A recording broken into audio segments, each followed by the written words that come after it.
tengok ni, Kapten.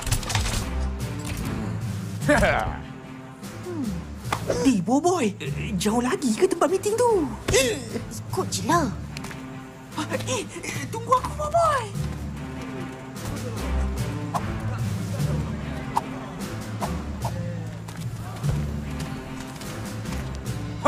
Sedia!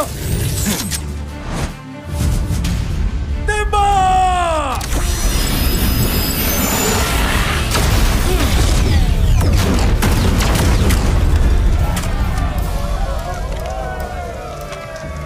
Ya! Habislah puak salju lepas ni. Dia orang nak guna senjata tu.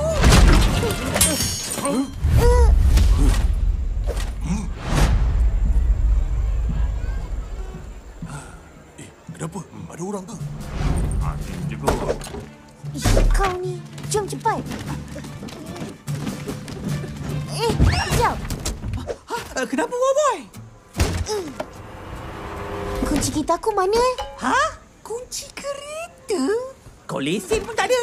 Aduh, lesen pun aku lupa bawa. Kalau polis tahan ni macam mana? Dah mula lupa dah.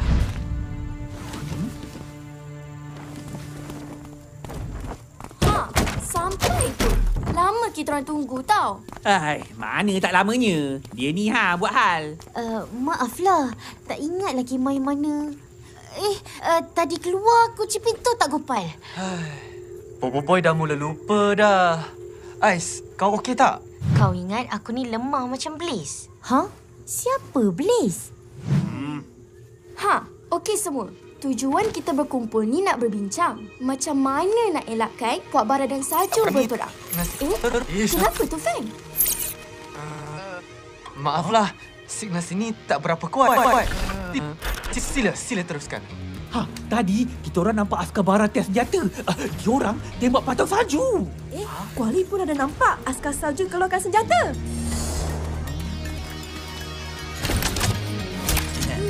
Nampaknya Puak Bara dan Salju dah betul-betul nak berperang. Jangan risau, aku ada bukti yang boleh menyatukan mereka. Nampak ni?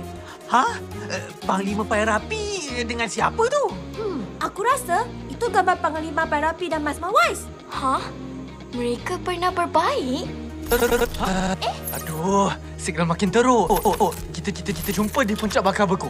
Korang bawa dua ketua tu ke sana. Kalau kita boleh bawa pun, boleh ke yakinkan mereka dengan gambar tu je? Jangan risau, aku ada saksi hidup. Aku dah jumpa Tok Taroka. Lain apa yang dia pakai ni? Korang bawa je mereka ke puncak bakar beku. Tahulah kami nak yakinkan mereka nanti. Kita jumpa ke sana. Kita ikut cadangan Fang. Kalau tak, akan ada yang terkorban nanti. Setuju. Tapi kalau fikir tentang korban, pengorbanan seorang guru tu lagi besar. Ibarat lilin yang membakar diri. Harga lilin pun dah mahal sekarang. Nak pakai lampu, bil melambung nanti. Lampu? Weh Gopal, aku tutup lampu tak sebelum keluar tadi? Parah budak dua orang ni. Aduh, kita kena cepat cari cara nak bawa Panglima yang nari dan Tuan Galdo ke puncak bakar beku. Tapi macam mana? Aku punya cara untuk meyakinkan mereka. Tapi caranya tak berapa bersih.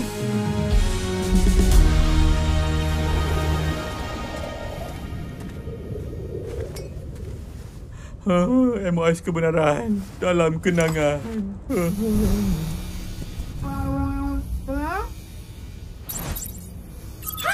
Kat sana tu, Kapten. Mungkin ada alat ganti untuk sistem komunikasi kita. Ayuh Cobot. Lagi cepat kita dapat alat ganti. Lagi cepat kebenaran boleh balik pesara.